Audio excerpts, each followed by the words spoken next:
तुम अपने जीवन में खुशियाँ बटोरें। हम किसी अपने जीवन के मुडेरों पर प्रेम के दीप जलाएं। हम करुणा की सरिता बहाएं, तभी हमारा जीवन महान हो सकता है।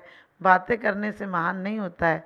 हमारा जीवन आचरणवान हो, चारित्रवान हो, संस्कारवान हो, तो हमारा जीवन जीवन होता है। तो हम अपने जीवन को महाजीवन की तरफ ले जाएंगे। हम अपने जीवन को ऐसा नहीं कि सिर्फ भौतिक पदार्थ जोड़ते जोड़ते मर जाएंगे। आदमी जोड़ता है और यूं ही छोड़ जाता है। एक दिन आते हैं पड़ोस के लोग और उसकी अर्थी बनाते हैं, उसे बांधते हैं और उसे जला कर आ जाते हैं। जिसने अपने जीवन को चेतना की ज्योति जलानी थी, वो चिता में जलकर समाप्त हो जाता है। जिसे अपने आस्था के दीप जलाने थे, जिसे आस्था जलानी थी, वो उसकी अस्थियां समाप्त हो जाती हैं। हमारी अस्थियां समाप्त हों उसके पहले हम आस्था के दीप जलाएंगे। हमारा लोग अंतिम संस्कार करें उसके पहले हम अपना अंतिम भोगों का अंतिम संस्कार कर देंगे। हम जीते जी अपनी कामना, वासना, आकांक्षाएं, पुत्र वित्त आदि सभी प्रकार की भूखों को समाप्त कर देंगे। हम सम्राट की तरह पैदा हुए थे, सम्राट की तरह मरेंगे। क्योंकि बच्चा यदि जीवन में बचपन में खुशी हो तो उसकी खुशियाँ नित्य प्रति बढ़ना चाहिए, तब समझना कि बच्चे ने विकास किया है। यदि बच्चे की अवनति हो जाए, यदि पहली क्लास में बच्चा हो तब पढ़ने में होशियार हो और ऊपर जाए तो बिल्कुल बेवकूफ़ हो जाए, तो आप इसको क्या कहेंगे? उसका उत्थान कहेंगे या पतन कहेंगे? मैं मानती हूँ कि आप लोग भी बुद्धिमान हैं, उसका पतन ही कहेंगे। तो अपने जीवन का उत्थान करना है तो जीवन को संस्कारवान, आचरणवान बनाना है। इन्हीं शुभभावनाओं के साथ आप सबका जीवन महान बने, व्यर्थ नहीं, अर्थ की उपलब्धि हो।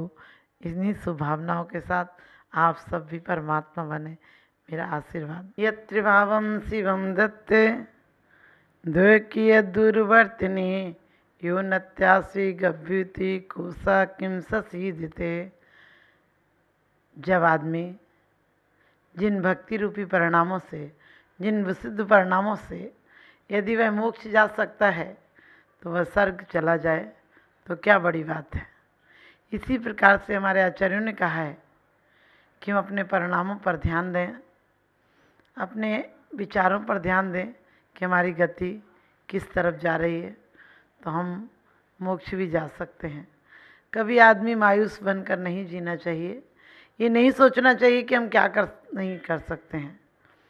हम अपने परिणामों को बढ़ाएं और उसके माध्यम से अपनी गति पहचानें कि हमारे सच्चे दुश्मन या सच्चे मित्र कौन हैं। बिन जाने ते दोष गुणन को कैसे तजिए गहिए। जब तक हम जानेंगे नहीं तब तक किसको अपनाएंगे और किसको छोड़ेंगे। और कहते हैं एक रात दो मित्र मिल गए थे, रास्ते में मित्रता हो गई थी, क्योंकि रास्ते में कभी कभी मिलते हैं और बहुत मित्रता हो जाती है, आना जाना हो जाता है, अपनों से भी ज़्यादा प्यार बढ़ जाता है। तो दो लोगों में मित्रता हो गई। उसमें से एक अंधा था और एक की ठीक था। तो वह अंधा व्यक्ति उसके साथ यात्रा पर जाने लगा, लेकिन एक रात अचानक रात में अंधे की नींद खुली और उसके हाथ पर, ठंडी के दिन थे, बहुत ज़्यादा सर्दी पड़ रही थी, तो उसका हाथ एक सांप पर गया और सांप अकड़ा हुआ था। उसने सोचा वाह, परमात्मा भी आज कितना खुश है, आज मुझे कितनी सुंदर चिकनी लकड़ी दी है। और उससे दिखता तो था नहीं, उसने लकड़ी समझ ली। जैसे ही दूसरे मित्र का नींद खुली, थोड़ा सवेरा हुआ, उसने देखा तो उसने कहा क्या लिए हो तुम? सांप लिए हो? अरे सांप काट खाएगा, ठंड से अकड़ गया है, तुमने इसे क्यों पकड़ लिया? तो वो अंधा मित्र कहता है कि तुम क्या समझते हो कि मुझे दिखता नहीं तो तुम मुझे बेवकूफ़ बना दोगे? अरे अभी तक तो मुझे खुरदरी लकड़ियाँ दिए हुए थे, आज भगवान ने मुझे खुश होकर एक चिकनी लकड़ी दी है, और तुम अब लाख कोशिश करना, मैं इस लकड़ी को छोड़ने वाला नहीं हूँ, मैं इस लकड़ी को लिए रहूँगा। मित्र ने बहुत समझाया कि ऐसा नहीं करते, ये लकड़ी नहीं है, ये वास्तव में सांप है और ये अकड़ गया है, तुम इसे छोड़ दो। उसने कहा इसी से तुम्हें मार दूंगा, तुम हट जाओ, तुम दूर चले जाओ, मैं तुम्हारी शक्ल भी नहीं देखना चाहता। और वैसा ही हुआ। बहुत लड़ने लगा, बहुत चिल्लाने लगा, चीखने लगा कि लकड़ी को छीन ना ले। और वो मित्र चला गया जिसे दिखता था। कहा भी बिन जाने ते दोष गुणन को कैसे तजिए गई। जब तक जानेंगे नहीं तब तक कैसे। और अंधे व्यक्ति को दिखता नहीं। यहाँ भी कामांध भोगांध व्यक्तियों को कुछ दिखता नहीं, क्योंकि कहते हैं भूख न देखे जूठी पात और काम न देखे जात को जात। तो इसी प्रकार से वह तो चला गया। थोड़ी देर बाद थोड़ी धूप निकली, शीत कम हुई और सांप ने उस व्यक्ति को काट लिया। साथ में थोड़ी सी स्फूर्ति आई और सर्दी से उसकी सिकुड़न कम हुई और उसने काट लिया, और वह मित्र जो अंधा था वह मर गया। आपको लग रहा होगा कि कैसा मित्र था, कैसा व्यक्ति था। सांप को सांप नहीं समझ पाया। हमारे आचार्यों ने कहा है कि वज्र और अग्नि और विष, सर्प का विष हो या वैसा विष हो, वो तो एक जन्म काटते हैं, एक जन्म छीनते हैं। लेकिन भोगों के द्वारा, राग के द्वारा, अहंकार के द्वारा, कामनाओं के द्वारा, क्रोध मान माया लोभ, लकड़ियाँ भी, सांप भी हमें लकड़ियाँ नज़र आते हैं, हमें सहारे नज़र आते हैं, लेकिन सबके सहारे एक दिन छूट जाते हैं। और जो परमात्मा के सहारे होते हैं वो एक दिन संसार से पार हो जाते हैं। तो हमें ये नहीं सोचना है कि हमारी लकड़ियाँ, हमने भी कई तरह की लकड़ियों के सहारे बना रखे हैं, ये लकड़ियाँ हमें डुबाएंगी, ये लकड़ियाँ हमारे, लकड़ियाँ नहीं तो सांप हैं। क्योंकि कहा है भोग बुरे भव रोग बढ़ावें, बैरी हैं जग जी के और वेरस होए विपाक समय अति सेवत लागे नीच के। हमारे आचार्यों ने भी कहा है कि पंचेंद्रिय मन वश करो, संयम रतन संभाल। 5 इंद्रियों और मन को वश में करो। बस में करने का मतलब ये नहीं कि तुम आंख बंद कर लो और देखना बंद हो जाएगा। इंद्रियों को बस में करने का अर्थ ये नहीं कि तुम अपने मुंह पर ताला डाल लो, मुंह से बोलो मत कुछ। चले अंदर कतरनी तो करे कि हाथ की माला, और हमारी वासनाओं ने हमें बदनाम कर डाला। अंदर में हमारे विकल्प चल रहे हों तो बाहर से नहीं भी बोलें तो क्या फ़र्क पड़ता है, लेकिन अंदर से विश्राम हो जाए उसके बाद बाहर से बोलो, तभी पाप बंद नहीं होता है। क्योंकि इस उपदेश में कहा है कि साधु बोलता हुआ भी नहीं बोलता है, चलता हुआ भी नहीं चलता है, कि उसकी साधु मुख से बोलता है, अंदर से मौन रहता है। साधु पैरों से चलता है लेकिन मन स्थिर होता है। साधु बाहर से भोजन लेता हुआ दिखता है, लेकिन भोजन भी वो गतिमान करने के लिए, भोजन के लिए नहीं लेता है, इस देह के बढ़ाने के लिए नहीं, तप को बढ़ाने के लिए लेता है। इस तप रूपी रथ में अवगुण डालता है, इस तप रूपी गाड़ी में थोड़ा सा पेट्रोल डाल देता है, ताकि ये अपनी मंजिल तक, गंतव्य तक आराम से पहुंच सके। आज हमने बहुत सारे साधन, बाहर से बिल्कुल अच्छे हो गए हैं, साफ़ सुथरे हो गए हैं, मकान बहुत अच्छे हो गए हैं, लेकिन कभी विचार किया कि जितनी प्रगति हमने ऊपर से की है, अंदर से सृजन की शक्ति खो गई है। पहले सृजन में आनंद था, क्योंकि जब आदमी मेहनत करता है तो उसके सेल्स, लिविंग सेल्स प्रफुल्लित होते हैं, खिलते हैं, उसके जीवन में प्रेम बढ़ता है, उसके जीवन में ऊर्जा बढ़ती है, और उसके जीवन में कुछ करने की शक्ति आती है। लेकिन जब आदमी बिल्कुल मायूस होकर पंचेंद्रियों के भोगों की सामग्री को सिर्फ सेवन करता है, शरीर को आलसी बना लेता है, उद्यमहीन बना लेता है, पुरुषार्थहीन बना लेता है, तो क्या होता है, सिर्फ मायूसी छा जाती है। हमारे यहाँ पहले सृजन की शक्ति का आनंद था, क्योंकि सृजन की शक्ति एक है केंद्र, एक है परिधि। हम केंद्र पर जाते ही नहीं, हम परिधि पर रहते हैं। जैसे आदमी मंदिर के परकोटे तक तो जाए, मंदिर में नहीं जाए। हम मंदिर जाते भी तो परमात्मा से बचकर निकल जाते हैं। ऐसी हालत है कि एक व्यक्ति को बोला डॉक्टर को दिखा के आओ, तो उसने कहा डॉक्टर कब कब बैठते हैं? उसने कहा 12 से 3 बैठते हैं। उस 12 से 3 ही नहीं जाता था, बाकी सुबह शाम जाता था, और रोगों में आराम नहीं हुआ तो कहने लगा डॉक्टर के पास जाता तो हूँ, डॉक्टर ठीक नहीं कर रहा तो क्या करूँ। फिर उसके मित्र ने पूछा जाता है कि दवाई भी खाता है? दवाई लेकर आया, उन्हें हाथ दिखा रख कर आया।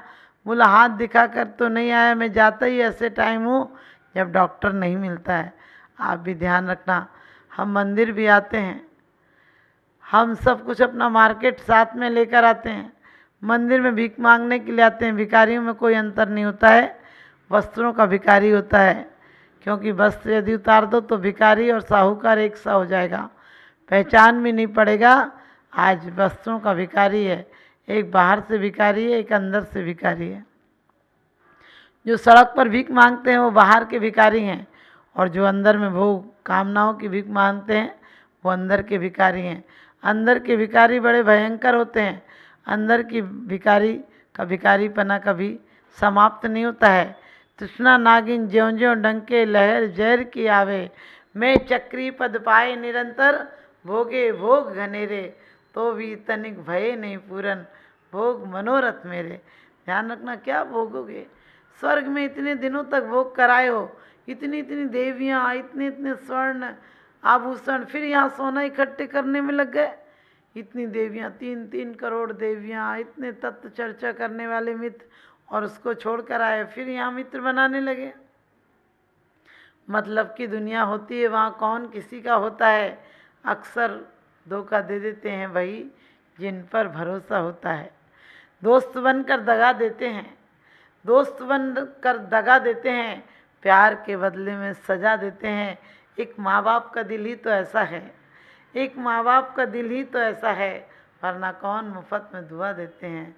माँ बाप तो हमें आपत्ति काल में भी आकर दुआएं देते हैं।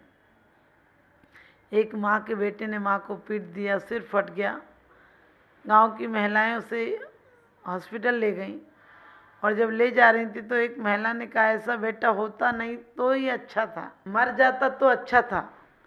लेकिन वो महिला, देखिए ममता क्या चीज़ होती है, वो महिला बोली ऐसा मत कहो, अरे बेटा है तो मार भी दिया, वरना कौन मारता, बच्चे हैं सुधर जाएंगे, अभी है भी तो छोटा ही। ध्यान रखना, वो 25 साल के बच्चे को भी माँ की एक दृष्टि देखो, माँ की ममत्व की दृष्टि देखो, कि वो 25 साल के बच्चे को भी कह रही है अभी है तो बच्चा, सुधर जाएगा। यानी माँ को आशा है। हम क्यों नहीं सोचते हैं परमात्मा के लिए कि हमारे परमात्मा सब कुछ हैं।